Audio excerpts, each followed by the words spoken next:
یه لحظه با خودت خلوت کن. آخرین بار کی بود که اجازه دادی کلمات یه کتاب آروم آروم به قلبت نفوذ کنن؟ نه یه کپشن اینستاگرامی زود گذر، نه یه توییت پر لایک، یه همنشینی واقعی با یه کتاب، یه سفر بی انتها به دنیای درون. میدونم شاید غرق شدیم توی این دنیای پرهیاهو. سیل اطلاعات مثل یه رودخونه خروشان داره از سرمون میگذره، اما این اطلاعات سطحی مثل فست فودهای رنگارنگ فقط یه لذت لحظه‌ای بهمون میدن. روحمون تشنه است، تشنه یه غذای مقوی، یه غذای اصیل. مغز ما، این قلب تپنده تفکر، نیاز به تغذیه عمیق داره.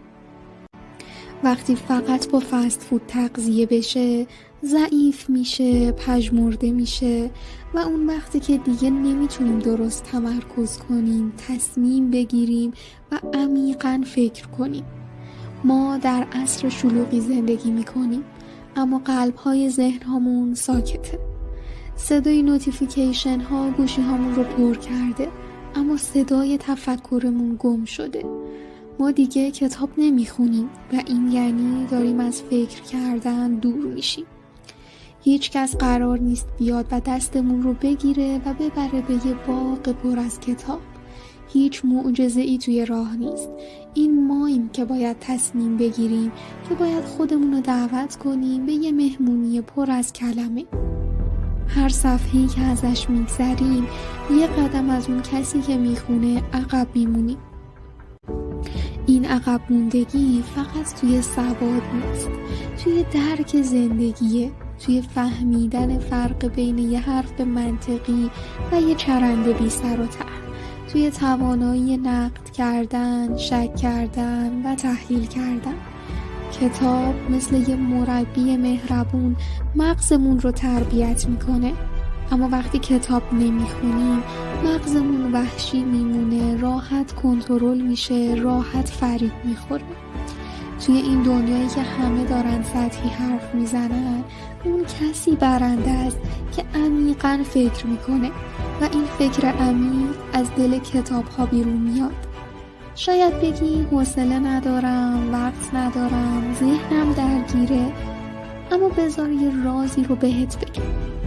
تو وقت نداری چون کتاب نمیخونی، ذهنت درگیره چون مطالعه نمی‌کنی، آشفته ای چون حرفهای ارزشمند رو دنبال نمی‌کنی.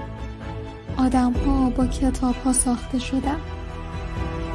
هر آدم بزرگی که میشناسی، هر ذهن درخشانی که دیدی، یه گوشه از زندگیش پر بوده از کتاب.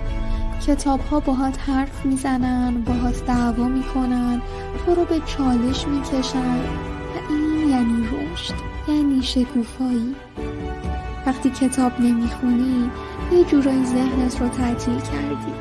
یه جورایی گفتی من نمیخوام بدونم، نمیخوام بفهمم، نمیخوام بهتر بشم و این شاید بی صدا باشه، اما یه فاجعه است. ما با گوشی هامون شرطی شدیم. مغزمون دنبال کلیپ‌های 7 ثانیه‌ای میگرده، اما زندگی مثل یک کتابه، کند، پر از معنا، پر از اون. اگه مغز تو به سطحی بودن عادت بدی، دیگه نمیتونه با زندگی واقعی ارتباط برقرار کنه. کتاب ذهنت رو میسازه، اما اگه تو با کتاب نسازی، یکی دیگه میسازه. اونم با تبلیغ، با جهت دادن به فکرت، با کنترل افکار عمومی.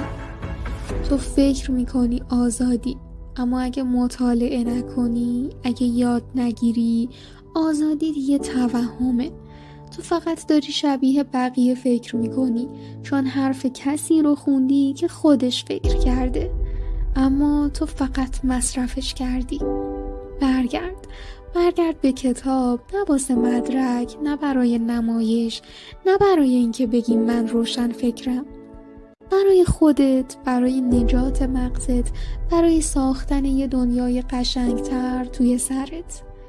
لازم نیست روزی 1 کتاب بخونی، فقط روزی 1 صفحه.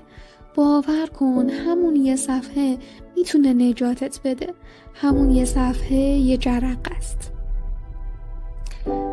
تو از کتاب نمیتونی فرار کنی، چون هر چیزی که امروز درگیرشی، پول، موفقیت، آرامش، روابط، همش رو باید از توی کتاب ها یاد بگیری.